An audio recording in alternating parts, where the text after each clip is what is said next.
Welcome to my channel losses study circle TET భారత స్వాతంత్రోద్యమం అధ్యాయం 10 10th chapter గురించి చూద్దాము. అభ్యాసన ఫలితాలు, విద్యార్థులకు సిద్ధించే సామర్థ్యాలు, భారతదేశ చరిత్రను అవగాహన చేసుకుంటారు.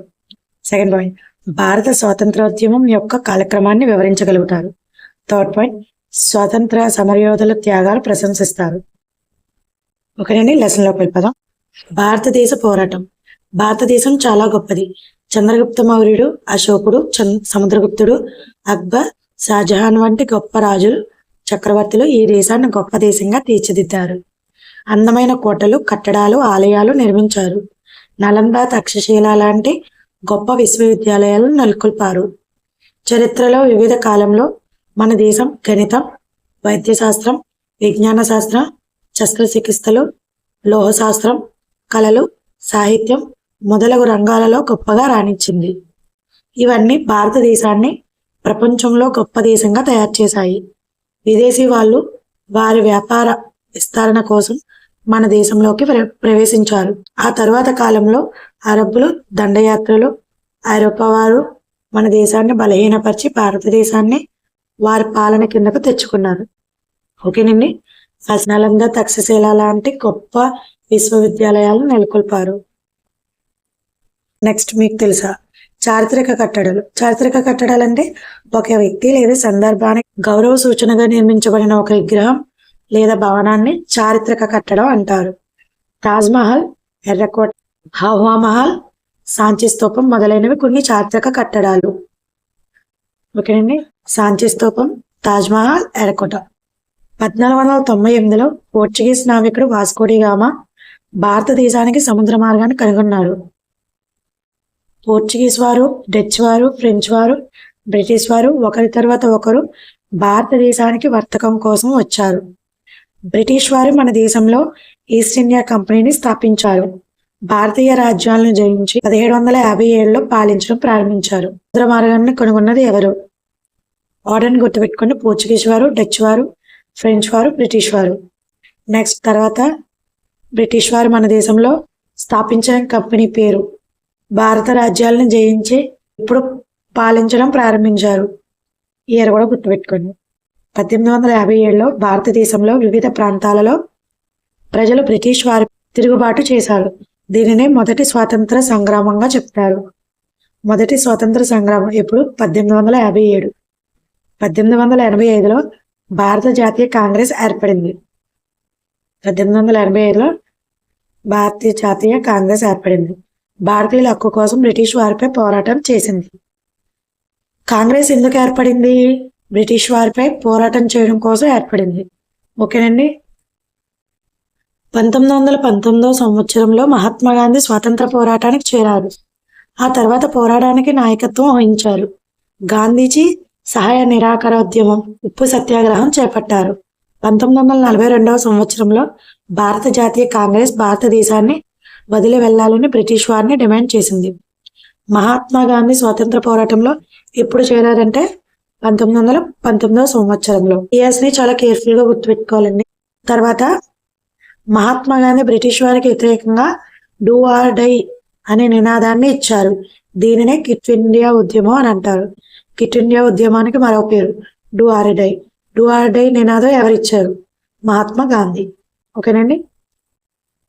ఎగ్జామ్ పాయింట్ ఆఫ్ వ్యూలో ఏ విధంగా క్వశ్చన్స్ వేస్తారో కూడా నేను చెప్తున్నాను. కానీ మొన్న ఎగ్జామ్ ప్యాటర్న్ బట్టి చూస్తే line to line, pin to pin ఖచ్చితంగా వచ్చి ఉండాలి. సో చాలా కేర్ఫుల్గా చదవండి. చివరిగా 1447లో ఆగస్టు 14 అర్ధరాత్ బ్రిటిష్ వారు భారతదేశాన్ని వదిలి వెళ్లారు.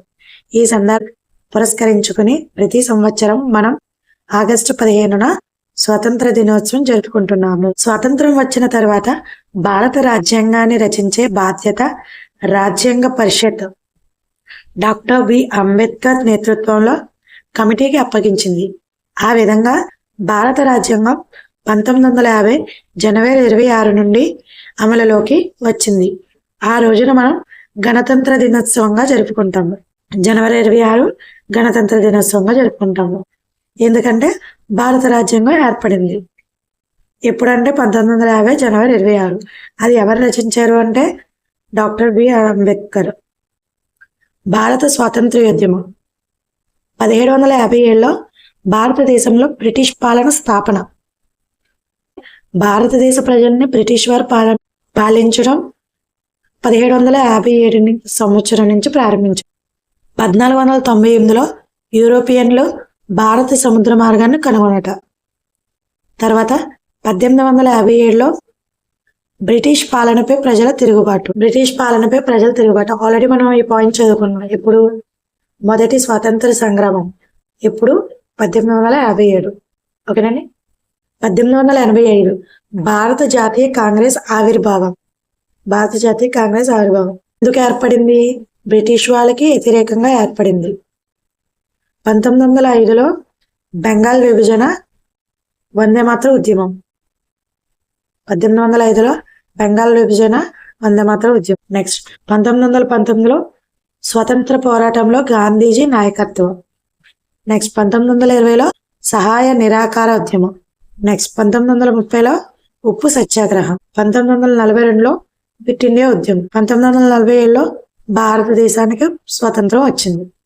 ఆంధ్రప్రదేశ్లో స్వాతంత్ర సమరయోధులు ఒక 8 నేమ్స్ ఉన్నాయండి. 8 నేమ్స్ ఖచ్చితంగా గుర్తుంచుకోవాలి. ఓకేనండి.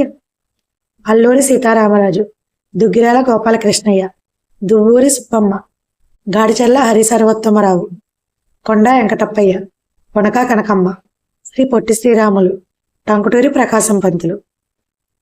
ఓకేనండి.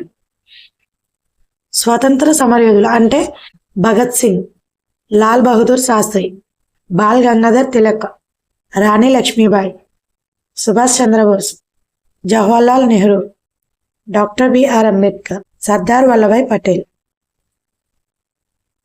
ఓకేనండి. టెక్స్ట్ బుక్ ప్రకారంగా ఈ వీళ్ళనే ఇచ్చారు కాబట్టి మన ఈ నేమ్స్ గుర్తుపెట్టుకుంటే సరిపోతుంది. మళ్ళీ ఇంకొకసారి రివిజన్. ఫస్ట్ పాయింట్, 1498లో వాస్కోడిగామా భారతదేశ సముద్ర మార్గాన్ని కనుగొన్నాడు. 1857 నుండి బ్రిటిష్ వారు మన దేశాన్ని పాలించడం మొదలుపెట్టారు. 1857లో తిరుగుబాటుని మొదటి స్వాతంత్ర సంగ్రామంగా అంటారు. 1885లో భారత జాతీయ కాంగ్రెస్ ఆవిర్భవించింది. నెక్స్ట్ పాయింట్, గాంధీజీ 1922లో సహాయ నిరాకారోద్యమం, 1930లో ఉప్పు సత్యాగ్రహం, 1942లో క్విట్ ఇండియా ఉద్యమం, డూ ఆర్ డై నినాదాన్ని ఇచ్చారు. క్విట్ ఇండియా ఉద్యమం నడిపారు. భారతదేశానికి 1947లో స్వాతంత్రం వచ్చింది. 1950లో రిపబ్లిక్ గణతంత్రం అయ్యింది. ఓకేనండి. వాటితో లెసన్ అయితే కంప్లీట్ అయిపోయింది. ఫర్దర్ కమింగ్ వీడియోస్కి నా ఛానల్ని సబ్స్క్రైబ్ చేసుకోండి. వీడియో నచ్చితే ఒక లైక్ చేయండి. Thank you.